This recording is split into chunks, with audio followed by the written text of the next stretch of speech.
Hi viewers, ప్రస్తుతం మనతో BJYM state president Mahindra అన్న ఉన్నారు. మహేంద్ర అన్న, చెప్పండి, స్థానిక సంస్థల ఎమ్మెల్సీ ఎలక్షన్స్ అనేవి ఇప్పుడు కూడా వాతావరణం హాట్గా ఉంది. ఒకవైపు బీజేపీ మీరు తెలివైన ఎత్తుగడ వేశారు. ఏంటంటే బీజేపీ, కాంగ్రెస్ ఒకటి, బీఆర్ఎస్, ఎంఐఎం మూడు ఒకటి, మేము సపరేట్ ఒకటని వాళ్ళు ఇరుకున పెట్టే ప్రయత్నం చేద్దామని ఇట్లా చేస్తున్నారా, లేకపోతే నిజంగానే మీకు స్ట్రెంత్ బలం ఉండే మీరు పోటీ చేస్తున్నారా? అనేక సంవత్సరాలుగా ఏదైతే ఈ తెలంగాణ రాష్ట్రంలో అంటే ఉమ్మడి ఆంధ్రప్రదేశ్ ఉన్నప్పుడు కావచ్చు, ఇప్పుడు కావచ్చు, ఏదైతే ఈ ఎంఐఎం పార్టీకి రెండు పార్టీలు కూడా తొత్తులుగా ఉన్నాయి. అధికారంలో కాంగ్రెస్ వచ్చినప్పుడు ఎంఐఎంతోనే ములాఖాత్ అవుతారు, అధికారంలో టీఆర్ఎస్ ఉన్నప్పుడు కూడా ములాఖాతు అక్కడ దిక్కు ఎంఐఎంతోనే అవుతూ ఉంటారు. మళ్ళీ ఎలక్షన్ల విషయానికి వచ్చేసరికి మాకు ఎంఐఎంకి సంబంధం లేదనే ఒక బూటకమైనటువంటి నాటకం ఆడుతూ ఉంటారు. దీంట్లో ఎవరు బలవుతారు అంటే సామాన్యమైనటువంటి ప్రజలు బలవుతూ ఉన్నారు, ఇక్కడ అభివృద్ధి లేక బలవుతూ ఉన్నారు.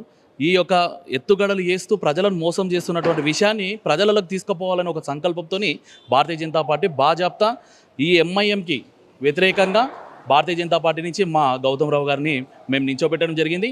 ఖచ్చితంగా మాకు విశ్వాసం ఉన్నది. ఎందుకంటే ఆ ఎంఐఎం పార్టీ చేస్తున్నటువంటి ఆగడాలు ఏవైతున్నాయో, ఎంఐఎం పార్టీ ఓల్డ్ సిటీలో చేస్తున్నటువంటి అరాచకాలు ఏవైతున్నాయో విసిగిపోయినారు అందరూ కూడా. కాంగ్రెస్ పార్టీ నుంచి గెలిచినటువంటి హిందువులు కావచ్చు, బీఆర్ఎస్ పార్టీ నుంచి గెలిచినటువంటి హిందువులు కావచ్చు, అందరూ కూడా మూకితోటిపైకి వచ్చి బీజేపీ అభ్యర్థికి మేము ఓటేయాలని ఒక సంకల్పంతో ఉన్నారు. ఇప్పుడు ఎక్కడ భారతీయ జనతా పార్టీ గెలిచే అవకాశాలు ఉన్నాయో, ఎక్కడ ఎంఐఎం పార్టీ ఓడిపోయే అవకాశాలు వస్తున్నాయి అని చెప్పేసి ఒక భయంతో ఏం చేస్తున్నాయంటే ఈ రెండు పార్టీలు కూడా ఎలక్షన్ని బైకట్ చేసే ఆలోచనలో ఉన్నారు మొత్తం కూడా.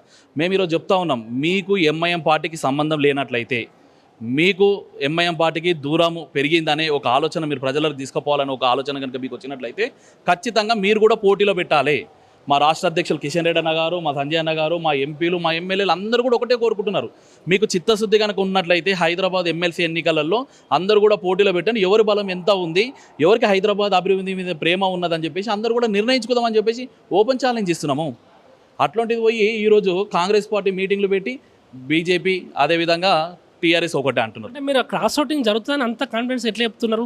అంటే రీజన్ అందరూ కూడా విసిగిపోయినారు. నేను ఈరోజు చెప్తున్నాను, ఎంఐఎం పార్టీ అధికారంలో ఉన్నటువంటి ప్రదేశాలలో ఎక్కడైనా డెవలప్మెంట్ జరిగిందా, ఒక యువకునికి కానీ ఎక్కడైనా ఉద్యోగ అవకాశాలు కల్పించిందా, లేకపోతే ఒక యువకునికి కానీ ఆడు బండ్లు అమ్మేటోడు పండ్లు అమ్మాలి, లేకపోతే పంక్చర్ చేసేటోడు పంక్చర్ చేయాలి, వాడు షెడ్లు పెట్టుకున్నాడు షెడ్లే పెట్టుకోవాలి. కానీ ఎంఐఎం పార్టీ ఎప్పుడైనా కానీ మైనార్టీల గురించి ఆలోచించినటువంటి విధానం ఎక్కడైనా ఉండేనా?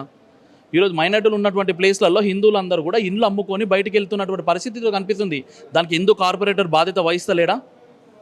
ఒక హిందూ కార్పొరేటర్ వెళ్ళి ఒక హోటల్లో ఉన్నటువంటి ఒక రైడ్ చేసేటువంటి స్వేచ్ఛ లేదు. కరెంటు బిల్లు కట్టే వ్యక్తి ఎవరైతే ఉంటారో, ఎలక్ట్రిక్ డిపార్ట్మెంట్కి సంబంధించిన వ్యక్తి, ఒక అధికారి వెళ్ళి తన వృత్తిని తను చేయలేకపోతున్నారు. అంటే ఏం జరుగుతుందంటే ఇక్కడ ఒకటైతే అర్థమవుతుంది కదా.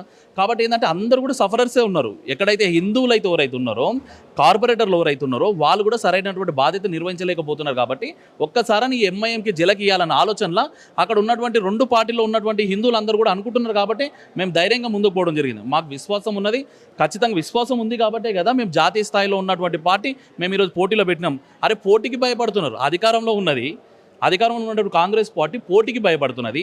అధికారంలో మేమే తెలంగాణ తెచ్చినాం, మేమే 10 ఏళ్ళు పాలించినాం, మా బాబు తెలంగాణ తెచ్చిన అన్నటువంటి వ్యక్తి ఈరోజు పోటీ పెట్టలేకపోతుండు. ఎమ్మెల్సీ ఎన్నికలలో అదేవిధంగా తోక ముడిచినారు. ఈరోజు ఏమైతే హైదరాబాద్ సంబంధించినటువంటి ఎమ్మెల్సీ, స్థానిక ఎమ్మెల్సీలో కూడా తోక ముడుస్తున్నారు. మరి ఇక్కడ ప్రధాన ప్రతిపక్షం ఎవరైనా ఉన్నారు, ఈ తెలంగాణకు మంచి చేసేది ఏదైనా ఉంది, ఈ తెలంగాణ కోసం ఆలోచన చేసేటువంటి పార్టీ ఏదైనా ఉందంటే అది భారతీయ జనతా పార్టీ. కాబట్టి మేము ప్రజలలోకి వెళ్తున్నాం, ప్రజల సమస్యల పట్ల పోరాడుతున్నాం. కానీ రెండు పార్టీలు బీజేపీని బదలాం చేయడానికి ఆ పార్టీ అంటారు, వీళ్ళిద్దరు ఒకటి అంటారు, ఈ పార్టీ అంటారు, వాళ్ళిద్దరు ఒకటి అంటారు. కాబట్టి వాళ్ళు ఒకటి. తమిళనాడు పోతే టీఆర్ఎస్ కాంగ్రెస్ ఒకటై పనిచేస్తున్నాయి, కేరళ వెళ్తే రెండు పార్టీలు కలిసి పనిచేస్తున్నాయి, ధర్నాలు చేస్తే ఢిల్లీలో పోయి పనిచేస్తున్నాయి. కానీ తెలంగాణకు వచ్చిన తర్వాత మాత్రం కాంగ్రెస్కి టీఆర్ఎస్కి మాకు పడదని చెప్పేసి ప్రజలను మోసం చేస్తున్నాం. అట్లాంటి మోసాలన్నింటిని కూడా బయట పెట్టడానికే మా అభ్యర్థిని పెట్టినాము. ఖచ్చితంగా మేము గెలిచే ప్రయత్నాలు చేస్తున్నాం, గెలుస్తున్నాము. ఎంఐఎంలో ఉన్నటువంటి కార్పొరేటర్లు కూడా మా ఎంఐఎం పార్టీ అధిష్టానం చేస్తున్నటువంటి మోసాలు, మా ఎంఐఎం పార్టీ అధిష్టానం మా మీద పెడుతున్నటువంటి అరాచాలకు మేము తట్టుకోలేకపోతున్నాం. మేము కూడా ఓటేయడానికి సిద్ధంగా ఉన్నారని చెప్పేసి ఇంటర్నల్గా కూడా చర్చలు జరుగుతూ ఉన్నాయి.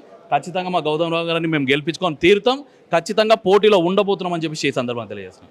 రేపు ఏదైతే వక్ఫ్ అమెండ్మెంట్ ఆ బిల్లుకు సంబంధించి ఏదైతే ఉందో దాని మీద ఎంఐఎం రేపు ఒక భారీగా సభ పెట్టబోతుంది. మరి దాని మీద ఏం స్పందిస్తారు?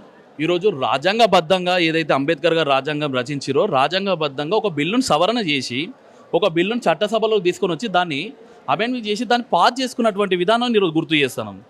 మీరు పొద్దున్న లేస్తే ఎంఐఎం పార్టీ కావచ్చు, కాంగ్రెస్ పార్టీ కావచ్చు, లేకపోతే టీఆర్ఎస్ పార్టీ కావచ్చు, ఆ బుక్కును పట్టుకుంటారు, రాజ్యాంగం బుక్కును పట్టుకొని రాజ్యాంగానికి మనము ఉన్నతమైనటువంటి స్థానం కల్పించాలి, దాని ద్వారా వచ్చినటువంటి ఏ విధానాలైనా అమలు చేసుకోవాలని చెప్పినటువంటి వేరు ఎగో సభలో ఏదైతే మీరు పార్లమెంట్లో పాస్ అయినటువంటి ఒక బిల్లుని వ్యతిరేకంగా ఏ విధంగా పోతున్నారు.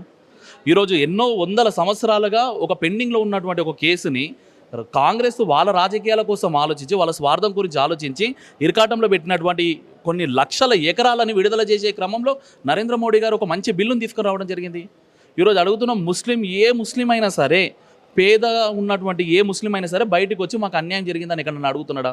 ఎవడు అడుగుతున్నాడు? ఇదంతా కూడా దేశంలో బీజేపీకి వ్యతిరేకంగా ఉన్నటువంటి ప్రతిపక్షంలో ఉన్నటువంటి కొన్ని పార్టీలు, స్థానిక పార్టీలు కావచ్చు, కాంగ్రెస్ పార్టీ కావచ్చు, వీళ్ళకు తెలుసు భూములన్నీ ఎక్కడ ఉన్నాయి అనేది. ఆ భూములన్నీ కూడా ప్రభుత్వ ఆధీనంలో కనుక వస్తే మా పప్పులు ఉడికాయి అని చెప్పేసి ఒక భయంతోనే అది చేస్తున్నారు తప్ప, మరి ఈరోజు మేము అడుగుతా ఉన్నాం, ఇన్ని లక్షల ఎకరాలలో ఒక్క గజమైనా సరే ఒక పేద ముస్లిం సోదరులకు ఎక్కడన్నా మీరు ఇచ్చినటువంటి దాఖలు ఉన్నాయా? మరి సంవత్సరానికి మీకు వస్తున్నటువంటి ఆదాయం మొత్తం కూడా ఈ పేద విద్యార్థుల కోసం కావచ్చు, లేకపోతే ముస్లింల కోసం కావచ్చు, లేకపోతే మసీదుల కోసం కావచ్చు ఖర్చు పెడుతున్నాం అన్నటువంటి ఎప్పుడైనా అడ్వర్టైజ్మెంట్ ఇచ్చిరా? ఎక్కడ కూడా ఇవ్వలేరు మీరు. అరే 7-8 ఏళ్ళకి ఒకసారి దారుసాలంలో ఉన్నటువంటి పేపర్లన్నీ కూడా కాలిపోతూ ఉంటే ఏ రకంగా కాలిపోతుంటాయి? లక్షల ఎకరాలు. అరే శంషాబాద్ ఎయిర్పోర్ట్ కూడా మాదే అని చెప్పి క్లెయిమ్ చేస్తారు కదా. ఇప్పుడు మీ దగ్గర ఛానల్, మీ ఆఫీస్ ఉంటే మీ ఆఫీస్ కూడా మాదే అని చెప్పి క్లెయిమ్ చేసి వాళ్ళ చేతిలో పెట్టి వెళ్ళిపోవాలి. అంటే అంత ఇండిపెండెంట్ ఛార్జ్ ఆ యొక్క వక్ఫ్ బోర్డుకి ఎందుకు ఇవ్వాలని మనం అడుగుతున్నాం. ఎంఐఎం కాదు ఈ దేశంలో ప్రతిపక్షాలు అని చెప్పుకుంటూ దేశ హితంని కోరుకోకుండా దేశ వినాశనం కోరుకుంటున్న వ్యక్తులు ఎంతమంది ఏకమైనప్పటికీ కూడా ఎక్కడ కూడా వక్ఫ్ బోర్డును ఆపే ప్రసక్తి ఉండదు. ఆ చట్టసభలలో అది రూపొందించబడ్డది, ఆమోదించబడ్డది, ఖచ్చితంగా అమలు చేసి తీరుతాం. అది మొత్తం కూడా పేద ముస్లిం మైనార్టీ ప్రజల కోసమే ఉపయోగపడుతుంది తప్ప ఎవరికి కూడా అది ఉపయోగపడేది కాదు.